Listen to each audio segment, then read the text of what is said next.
In this lecture, we'll be looking at file sharing, and we'll be specifically looking at file sharing in a Windows network between Windows hosts.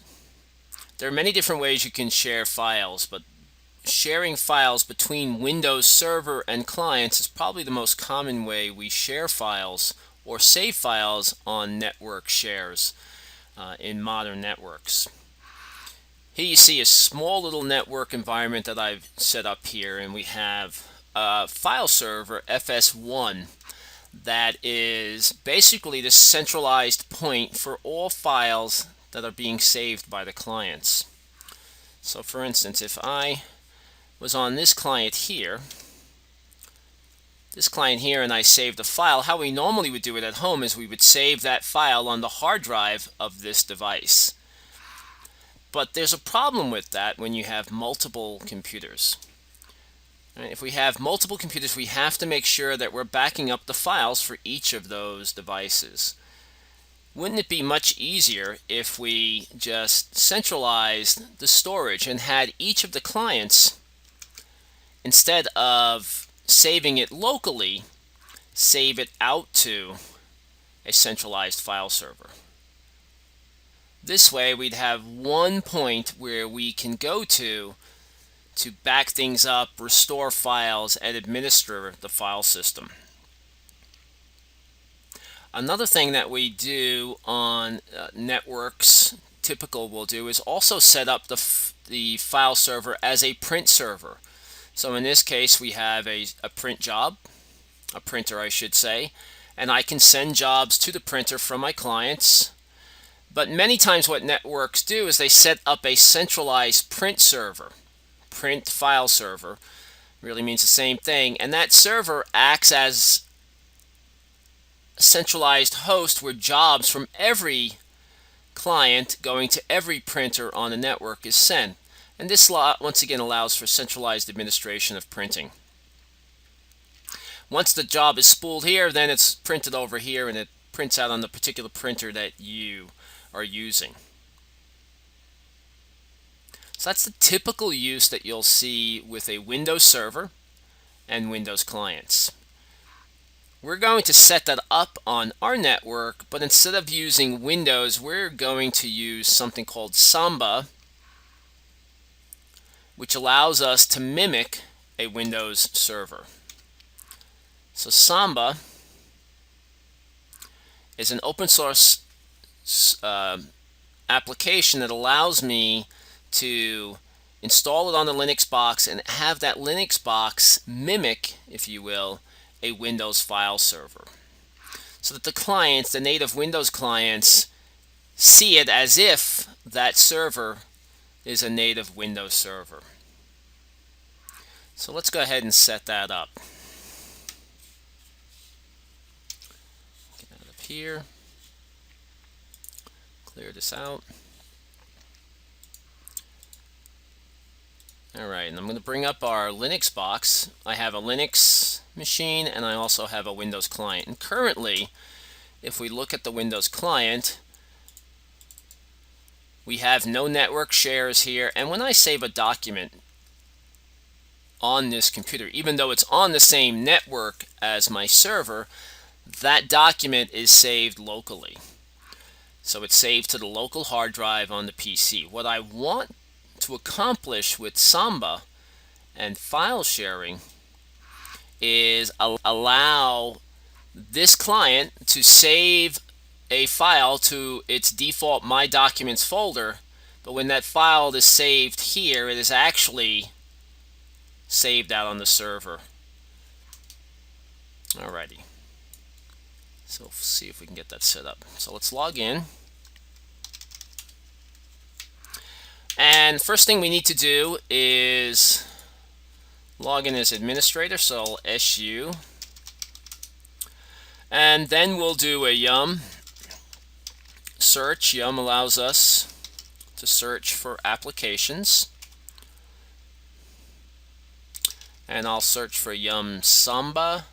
And there's actually a very nice web tool that allows us to configure the Samba server, and we'll use that for basic configuration. And what I'm doing is Samba. Well, we'll look for Samba first, and we'll look at that.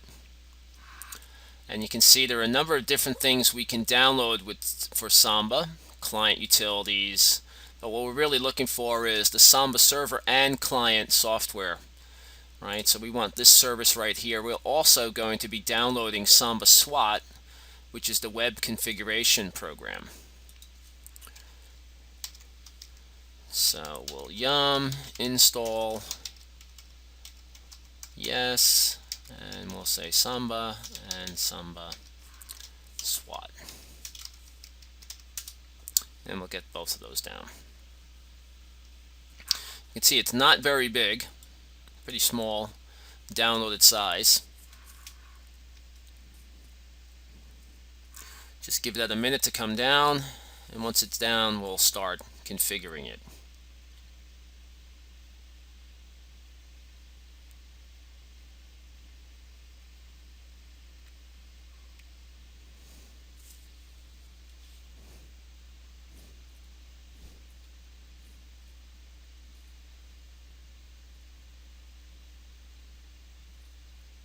Alrighty, so it's installed, and we can cd into etc Samba, and in here we can see there's a couple of different files. This is the main configuration file that we can manually configure.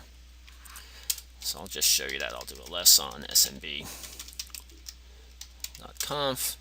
and you can see all the different parameters in here that we can configure, and it can be quite daunting for somebody who's new to Samba, and that's why the web configuration tool really works well until you get comfortable with it. Alright, let's get out of here. We want to use SWAT to configure our Samba server. And before we can do that, we actually have to enable SWAT. SWAT listens on port 901, which is a privileged port, an administrative port, and by default it comes down disabled, and we need to enable it so that we can actually use it. If we do a VI on etc Zynet, and this is the Zynet server is the super server that controls access to some of the services that are on the Linux server. Historically, it was the main way of controlling access, but we have many other options now. But SWAT actually uses this as its server function. So let's go in here and we'll type SWAT, and I'll open this up, and you can see right from here that it's talking about listening on port 901. Some more information. By default, it listens on the local host only, loopback. It runs as the root user because it is a privileged port below 1024, and by default it's disabled. So what we want to do is change that part, and you can change any of these you want, but by default this is all we need to change, and we'll change this to disable equals no. And now we have to restart the Zynet server to activate that, so I'll do that. Etc net.d Zynet-d restart. So that actually restarts the Zynet super server, as it's called. And now we should be able to access SWAT through the GUI. So you can open up a browser.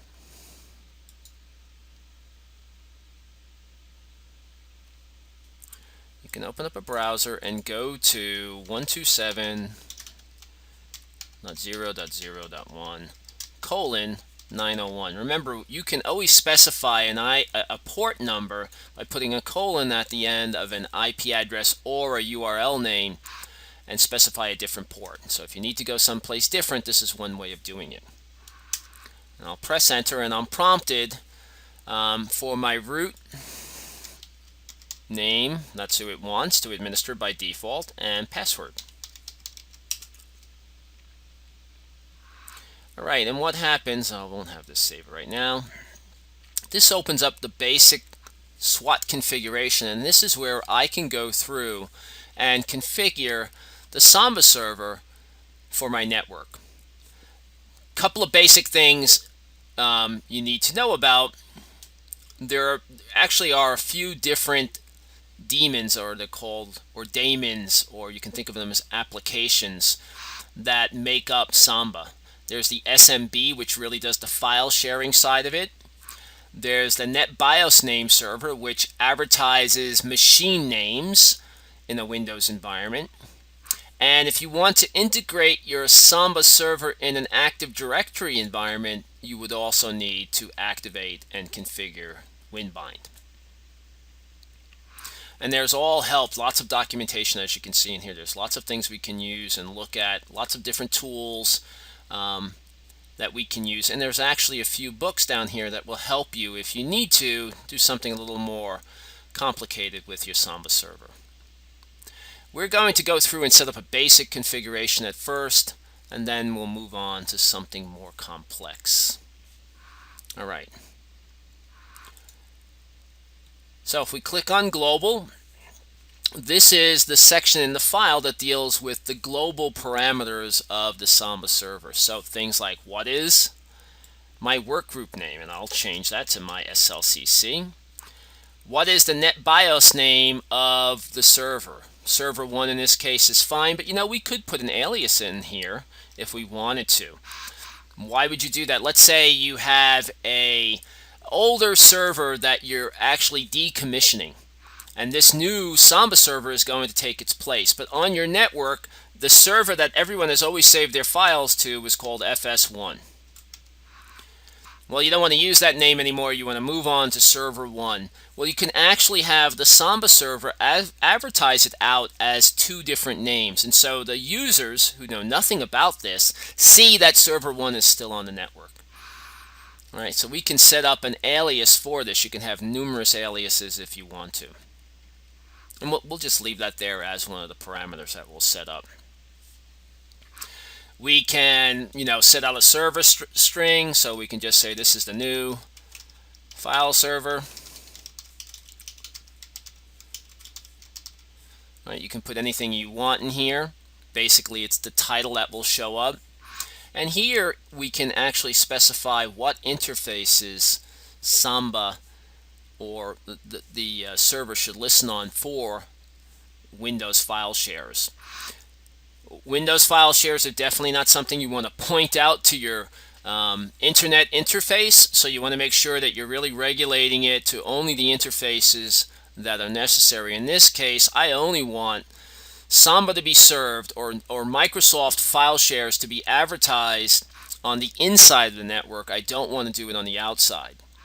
So I'll put the inside IP address. You can do it a number of different ways if you want to. And once again, if you click on Help, just so you see this, if you click on Help and you go up here, they actually have a nice help. They'll tell you exactly what you need to do to set up basic parameters. So you can see down here, there it is by default. It'll list on everything, and I can use any of these. I can specify ETH0. I can specify to listen in a network range. I can also specify a particular host if I want to. Any way I want to. So in this case, I want only Samba to listen on one interface.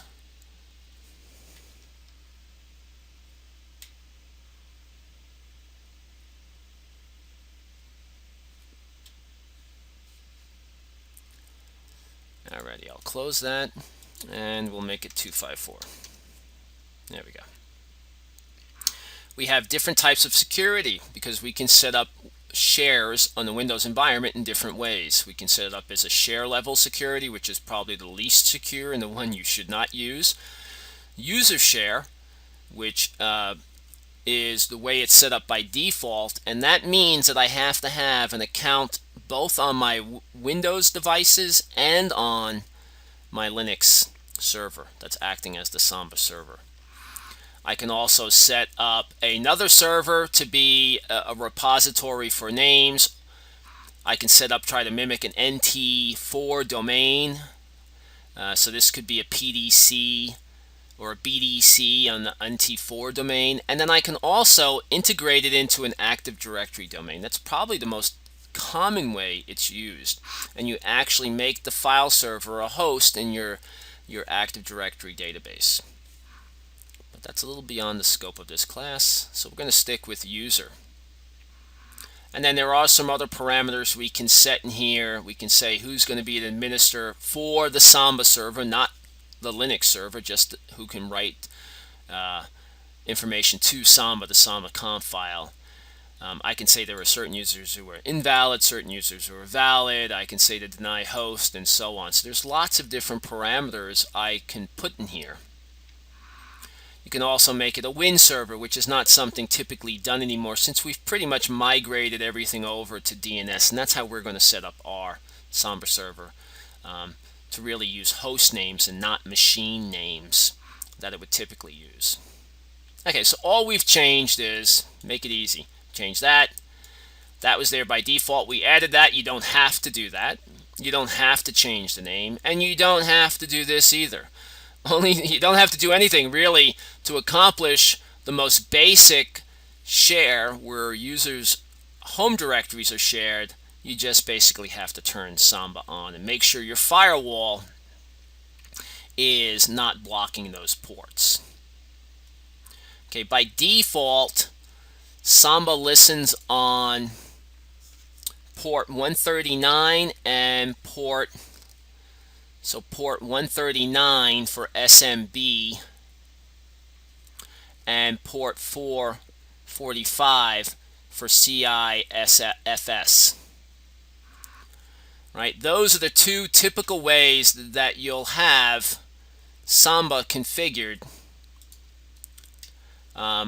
Two typical ports anyway that you'll have Samba listening on. Now, it used to be that Microsoft used the small message block network file system to transfer files. They've since moved on to the common internet file system, which is that CIFS. When you capture this in Wireshark, you'll still be searching for SMB, but you'll notice that the port is always going to 445. So unless you're dealing with an older setup, right, traffic should be going across to port 445 and CISF, right? This is just a more updated version of Microsoft's network file system. But you'll see both of those ports open. So let me clear this out, and we'll do a netstat-ant, and we'll grep for 139, nothing, and we'll grep for 445. So we don't have the Samba server up just yet listening on anything. So we'll be turning that on in a second. So let's go back and continue on with this. From here we can select shares. By default, Samba, right, wants to share the home directories of the user on the Linux machine, just like it would in a Windows environment where we set up home directories on the server and then we share those directories to our users. So this is what it is by default, set up like this. And once again, you have many parameters where you can specify valid users, invalid users. Is the guest account okay? Basically, you're saying you don't have to give a password. It's okay to get to this particular directory, which on home directory should never be selected. You can say if it's read-only. Once again, home directories, users want to be able to write to their home directories. Browsable no, meaning other users shouldn't be able to browse to everybody else's home directory, which is a safe way to do it. So once again, the defaults are going to work. If you had some printing, if you had some printers to set up, you could also set up printers. And Samba will allow you to upload Windows drivers and install those Windows drivers when users connect. So you can do that. We don't have a printers hooked up in here, so we won't be doing that. There is a wizard you can go through. We're not going to look at that because it's probably easier just to go through it this way at first.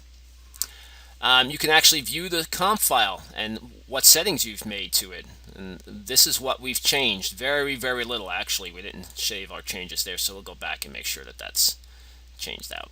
Let's go back there and do that. We didn't save when we moved, so you want to save. And we'll call FS1. We'll put that there just because we want to. and interface 10.100.0.254,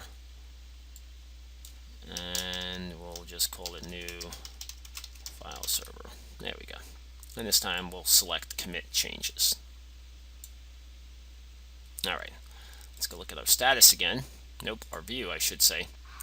And sure enough, now we see some different things here. We see some of the information that we've updated in the global parameters. And we're also seeing real basic information about home directories. Remember, our goal here is just to get home directories up and working.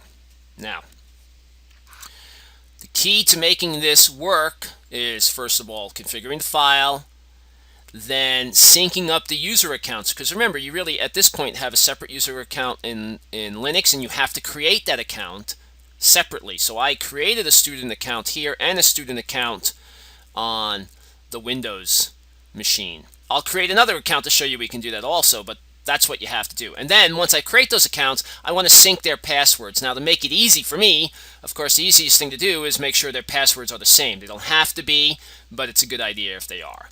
So I'll just say student and put in student's password, which is CSIS, and click add new user.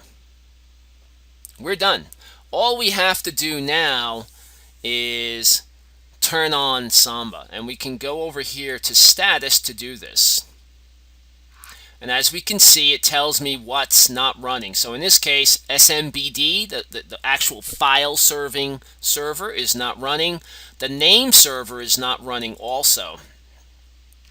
And it's interesting, before Windows and Microsoft accepted the fact that DNS is going to be the default name resolution service for networking, they used NetBIOS names, and they ran it over TCP. So they literally had a separate way of resolving names, and those names were called machine names. And in older environments, and still many modern environments, you'll see those machine names being advertised out. So for instance, you'll go into network neighborhood and you'll be able to browse the network. If you want that kind of functionality, you can turn on NMBD. But if you don't, and you don't need it necessarily, because we have DNS working properly, so we don't have to worry about name resolution. We have name resolution working, so there's really no reason to have both of these. And I guess since users can't easily browse the network for resources, the way they typically would, you could also maybe think of it as securing a little bit better. Well, you take away traffic, people can't easily browse around and sniff around on things. They have to work at it. So the only one we're going, well, actually, you know what, we'll start both, because I do want to show you the old way. Well, we'll start it the first time, we'll start it with just SMBD. So you'll see that it works, but we can't go through network neighborhood and use some of the NetBIOS tools that we may be used to using in the past. So I'll start the server. SMBD is starting, and you can see it's the only one running. So let's go ahead and try our server and see if it's working. Close out of these. And what I'm going to do now is switch over to the XP client. And before I do that, what I'm actually going to do is start a Wireshark capture here.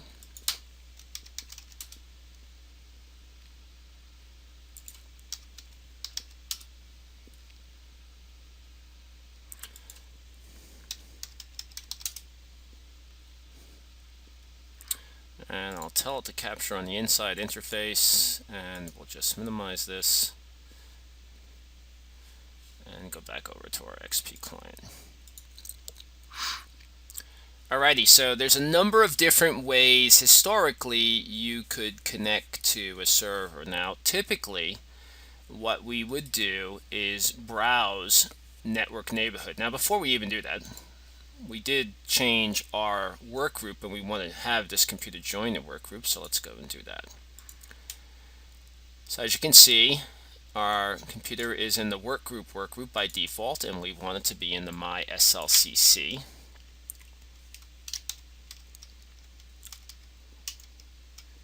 Work group.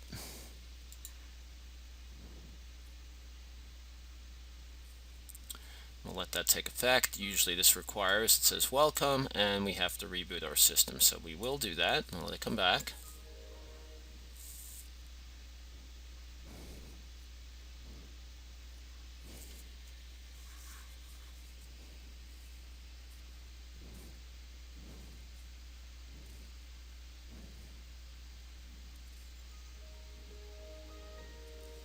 Alrighty. So we're back, and we'll click on My Network Places, go into the entire network. And what you're seeing right now is this act of trying to find servers, other devices that are part of this network, and this is where NetBIOS comes into play.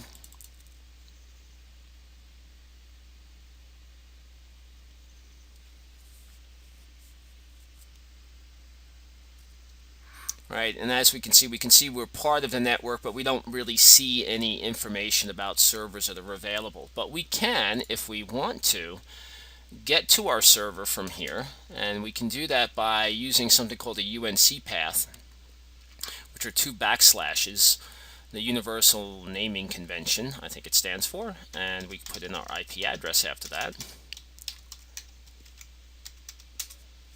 And now I get a login request from here, so I'll put in my credentials of student and CSIS. And sure enough, now we can see the share. There is the student share. That is my home directory and any printers that are available to me coming from server 1. We could also, if we want, we could use the name, because remember, we're not using NetBIOS names, but we are using DNS names, and we do have a DNS server set up, so we could put server 1 in there instead of the IP address.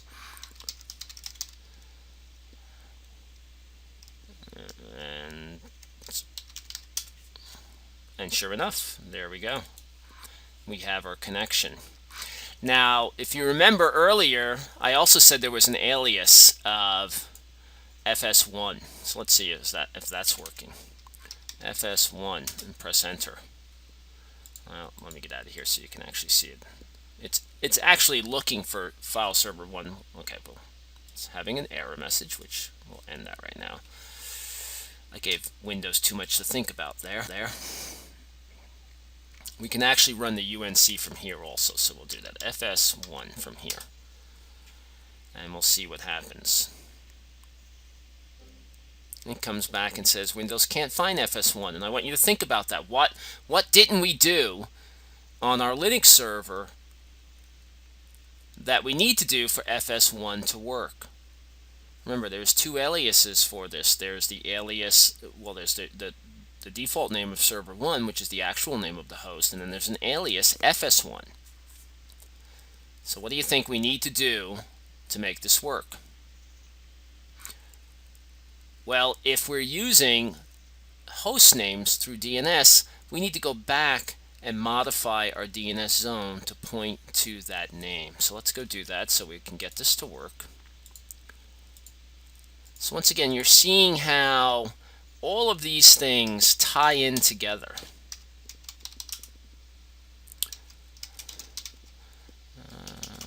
No var named MySLCC. And what we need to do is create another CNAME file pointing to FS1. So I'll just yank that and paste it. Oops.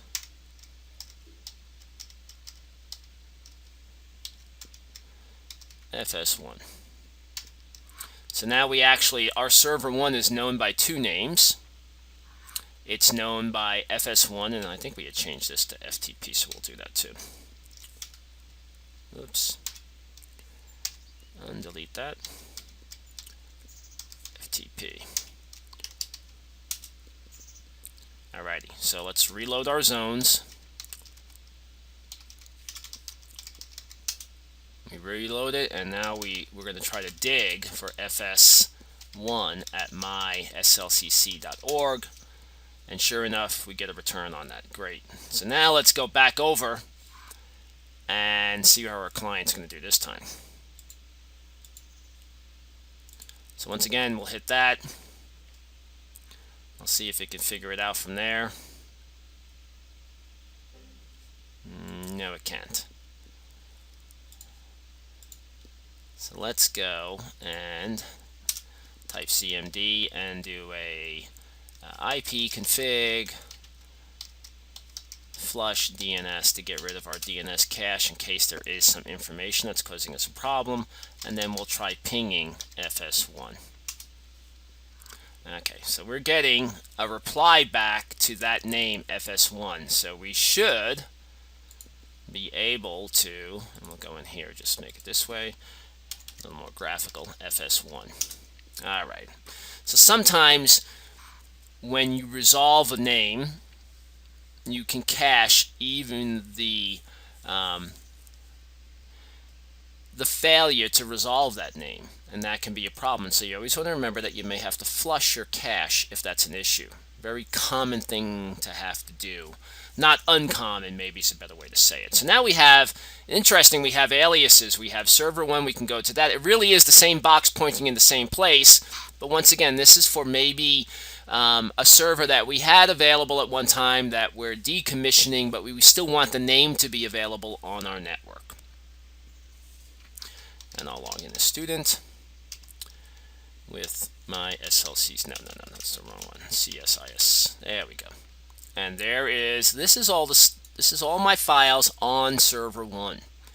If I open up my home directory here, let's do that. This is what it looks like here. So I do have a downloads folder, and it has some things in here. Not much. I'll delete this actually. Alright, so we have a my music, my pictures, and that's it, and there's nothing else in here. But on the server, I have quite a few things as student. Right? These are two separate accounts as it is right now.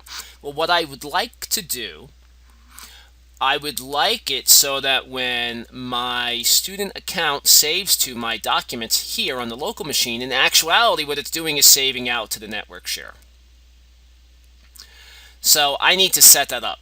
And how I can go about setting that up is I can go and map a network drive to the Linux box so you can see where it's being mapped to. So I'll say map a network drive. I'll choose H for home directory, which is just typical.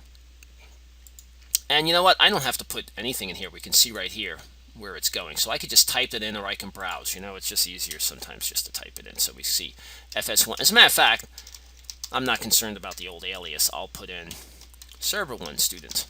All right, either one of those names are accessible on the network. And you can see here I can reconnect at login, which is what I want. So I'll click on that. And now every time this computer boots and I go to my computer, I will see, right, this little icon with the pipe beneath it, which is a share, a server share that is being shared from server 1, right? And you can see even the name we specified, student on new file server. Great. Well, what we want to do next is actually make sure that Windows, anytime I save to my documents, I'll just apply this, makes it easier on me. Here's my documents folder. Anytime I save to this, currently, let's go in there and look at it again. So let's look at what it is. It's empty, right? Just basic stuff. I'll right-click that. And you can see where it's saving by default, and by default it's saving to the C drive.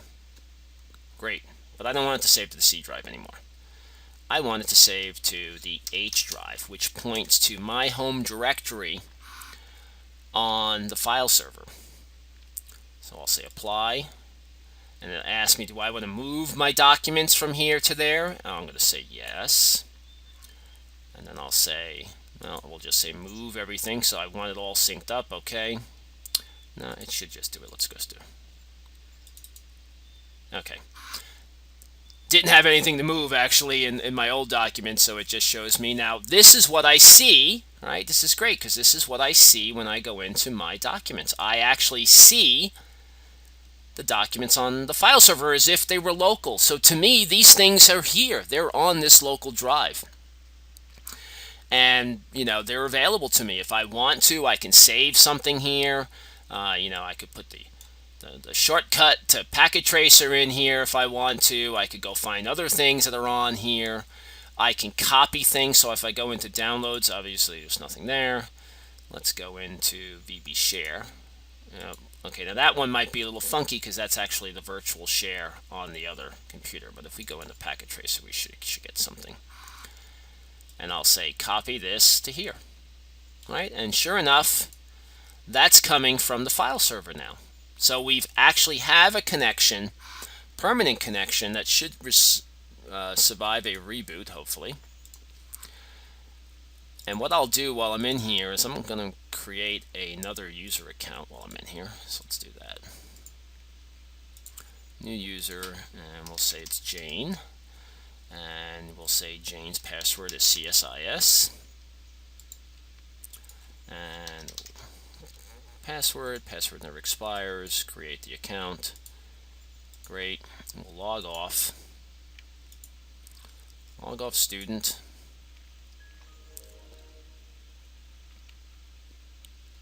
And there's Jane. We'll log in as Jane. Now remember, this is the local account that we're logging into.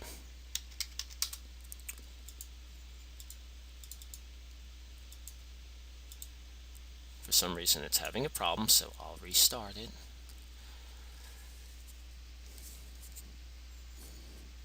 And restarting will allow me to test to see if I have still my H drive and so let's go and see. Okay, there we go. Let's go in here first. Get in as Jane. So this is Jane's first time logging in. And we'll open up my computer and we'll try to go to the same place, right? We'll say, okay, take us to server 1. And it'll ask us to log in. And I say Jane with the password CSIS. And it's going to come back an error because there is no Jane account on the Linux server. So in order to get Jane an account and for Jane's account to work, we have to go to the Linux server and set up an account for her and then synchronize her password with Samba. So let's go do that. So Jane has it also. By the way, sure enough, we can look at all this information in here. Look at all the traffic falling under SMB. And if you look at it, look where it's going, what port it's going to. So this is the client responding back to the server, but it's going to port 445, which is, right, the CIFS, I should say. All right, but here's all the traffic you can see originally taking place between 10.100.0.1 when student logged in. And you can see lots of information going in here about NetBIOS because we haven't disabled NetBIOS on the network. So the Windows box is still trying to use NetBIOS to resolve names. We will turn on NetBIOS in a second so we can actually see it and how it affects the network. But let's go back and let's restart this so we can get a clean shot of Jane logging in. Alright, so let's go back to Jane. Here she is. Oh, we didn't create Jane's account, so let's go back there. So you can see NetBIOS is a very, very chatty protocol. It's already communicating. Alright, so let's open up a terminal.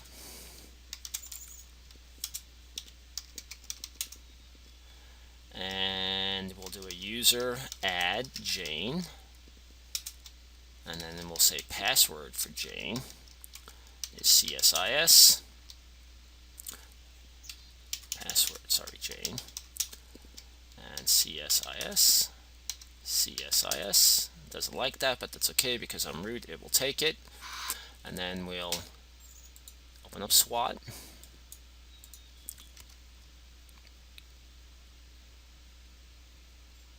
There it goes.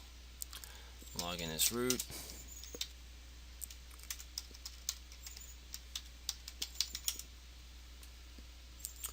And we'll go over here to password because all we have to do is add Jane to this. Now remember, you notice I had to add Jane to the system first on Linux to make this work. If we were in an Active Directory domain, I would be creating a Jane account on the Active Directory server and then associating that workstation with the Active Directory domain.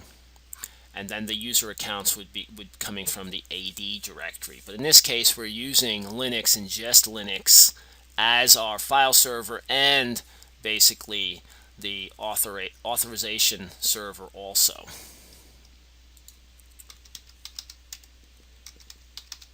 All right, add new user.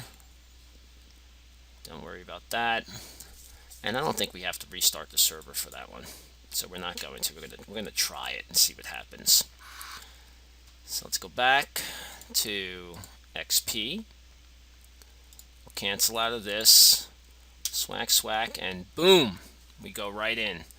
So technically, it's funny because technically Jane hasn't logged in yet, so she doesn't really have a home folder, but you can see that the Samba server is saying, hey, if Jane, when she logs in, will now have a home directory here. And once again, we can set it up exactly the same way. We can go up here, we can map a network drive to this. So map a network drive to H. You can tell that sometimes Windows gets a little finicky. Everything we did for student. You don't need to go through that again. You can just watch the little section before this, and it will work. Now, once again, Jane has to log in on the Linux box, so you have to go and log in. So maybe I should do that. Let me just show you what the problem would be with that. So if I cd the home right now, doing ls-l, it does show a Jane directory. I take that back. So her directory is created even though she hasn't logged in yet. Okay, I didn't think it would do that, so it did. Great. Alrighty, so Jane is good to go. I would still log in as Jane, by the way, on the Linux box, just to make sure. And that you can't SU to Jane. That's not really the same as logging in. You really want to switch terminals, and I'll do that now. And I'll say Jane, and then CSIS. Okay, and then we'll exit out. And I'll switch back. And okay, just in case we try to do something with Jane and we have some issues. You don't want to be sitting a half hour trying to resolve it, and it's something that was easily fixed. Alrighty, so we have Jane listening. We can see we should have a connection, right? Let's make sure Jane is still up here. I think Jane might have dropped out, so let's go back in there. Let's do this. Swack, server 1. There's a connection. I'll open it up. Great. So we do have a connection. So now we should be able to type netstat-ant and grep4 colon 445. Yep, gotta spell it right. Netstat. And sure enough, we see it's listening, and now it's interesting. It's establishing it on IP4, but it's kind of interesting how they look at this. They kind of take IP4 and IP6 and clump them together, but really this connection is coming over IP4. It's just interesting the way it shows up. And you can see that I'm connecting to that server from that host. So the high port of 1044 is connecting to the port of 445. Forget the FFF part of it over here. All right, forget that part of it. That's the IP4 version of it. All right, so we have an established connection. We can see we're connected, and let's go see if we have anything on 139. Now, as you can see, so we're clearly established and connecting over IFCF, right? And we can actually see that if we go back in here and look at our connection in here, we'll see lots and lots of information going by. We can filter out everything but SMB, apply, and we can look at the information here. And once again, we can see it's going to 445. So this is a basic setup, and this is how you would do it. In principle, this is how it works, whether it's a Linux machine mimicking a Windows server or a Windows server, right, that you pay for. And that's the big difference between them, is that the Windows box, while it provides a lot of functionality, is also something you have to pay for the operating system and then pay for the client licenses that connect to that system. So it's nice if you have an Active Directory server, but you want to provide some file services without actually having to go through the whole licensing scheme with Windows. You could set this up in your Active Directory or Microsoft network and offer out file shares to users, and they would be able to connect. All right, one thing I did want to do, so we still have that issue. Remember, we were still having that issue where, quit without saving, where if we went to the Windows client, traditionally we would see NetBIOS names, so if we went to network neighborhood or something like that, we would set NetBIOS names or see NetBIOS names. Now let's go back, CMD, and if I type NB stat, that's the NetBIOS or NetBooby over TCP/IP, so kind of like NetStat for NetBIOS information, and I say show me the server, who is my file server, right? I pretty much get nothing back, right? So MBT is not loaded, so there's no information. I can't easily browse for it through network neighborhood. And I can't use some of the tools. Now that's not a bad thing, really, right? NetBIOS is kind of a funky little protocol that's very chatty. As you can see, it's noisy. I can disable it on the Windows client if I want to. Let's go over there. Where do I go to do this again? Now I forget.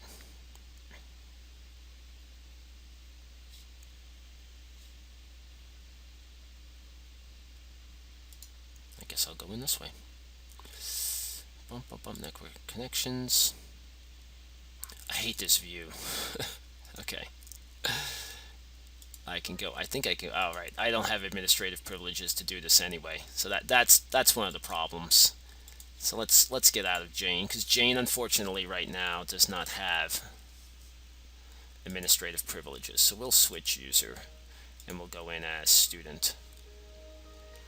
And I'll be able to show this to you a little bit, because student actually does have administrative privileges. So if I go into TCP/IP, click on advanced, and I can go over here and either disable NetBIOS over TCP if I want to. There's a couple of different parameters I can set in here. And once again, you see this whole WINS information. Once again, WINS is the outdated way of Windows host browsing networks. But we don't need to do any of that because we have our DNS information coming down from our DNS server. So let's go out there and look at that. So ipconfig/all, and we can see right here that I am saying, right, is myslcc.org, and that's the only one we have, so that's the only one we need. And whenever I type a name, that is applied. So when I type FS1, that DNS suffix is applied to that name. Great. So you can disable it if you want to on the client side. And once again, what that'll do is stop the client from trying to figure out things like who's the master browser, who's got the information about the network, and it'll just stop some of the noise that you do hear on your network. But I'm actually going to go back to the server and enable it. Let's go back to the server and enable it. Oh, go to SWAT.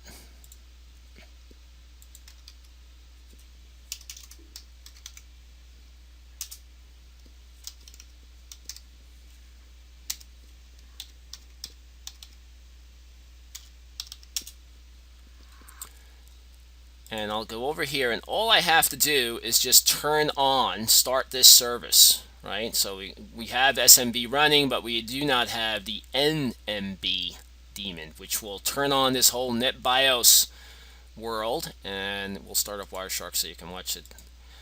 What will end up happening is that once this is turned on, the machines will negotiate, go through an election process about who's going to be the master browser in NetBIOS and who's going to be the backup browser. Since we only have 2 computers, that's pretty easy. And the server will always win as the master. So server 1 will be the master browser in NetBIOS. And okay, close this, start it. If we go over here, sure enough, here goes lots and lots of information taking place here, right? So right off the bat, as soon as I turn it on, you see all kinds of information. It's registering both names. It will go through an election process. We can even usually see that in here somewhere. So it's registering its information right now, and if we would sit here for a minute or two, we probably will see an election process take place between the Windows client and the server as they decide who's going to be the master browser. Let's just see if it happens. If it doesn't, we'll use utility on the Windows machine to check out exactly what's going on.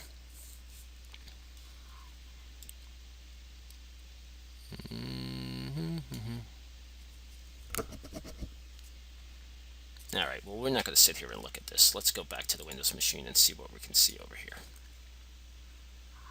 All right, so now if we go through network places and we click on these things, right now we see different things. We actually see the population of the browsing neighborhood because NetBIOS has been enabled.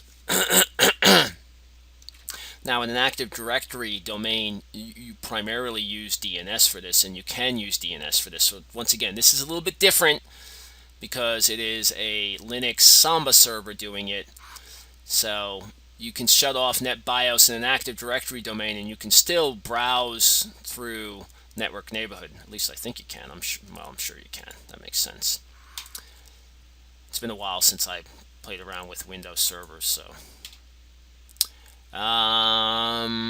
Let's go out to the command prompt, and I'll show you that. So the last time we tried to type this command, mbt stat-a with the 10.100.0.254, we didn't get anything back, and now we do get something back. Now, it's interesting. They obviously still have not elected the browser, or what's happening, the client is saying, I am the master browser, and what will happen is that server 1 will eventually take that away from the client, because right now, because the client was the only one that was enabled with NetBIOS when we first turned the Samba server on, it took the role as the master browser. But eventually the server will say, hey, you know what, I'm a server, and I should be the master browser in this network. And we can force that to happen, but they probably will go through an election eventually. And you literally see it talks about an election in here in the browser, in the packet captures, and I don't see anything going on. Challenge error, blah blah blah. Nah, they haven't gotten there yet, but they will eventually get to that point. Okay, local master announcement. Okay, browser announcement, server 1. Okay, browser became backup. Right there. You see, became backup browser. Who became backup browser? 10.100.0.1 became the backup browser. Let's go look at that. So now we should be able to. If we go back over here, it was the master just a second ago when we looked at it. It's still the master browser, but it's the backup master browser. Let's go look at 254. It's still not saying it's the master browser. Well, I guess they haven't quite finished their election process just yet. But as you can see, they're starting to go through this process of figuring out who is going to be the master browser on the network. And that's really important when you're dealing with NetBIOS. So if you don't need NetBIOS turned on, I guess that I'm not sure if that's one telling 254 to become the backup browser or the other way around. We'll see. We'll see in a little bit. But if you don't need NetBIOS enabled on your network, you should just turn it off. Just makes things easier. So we'll quit out of here, and we'll close this. And that is basic file sharing in a Windows environment. So we were able to, mimicking a Windows machine with our Linux box, create up a file share for our network. And it really is very, very nice, because now our student client, at least, when they go to their documents folder, I didn't think you were going to ask me to log back in.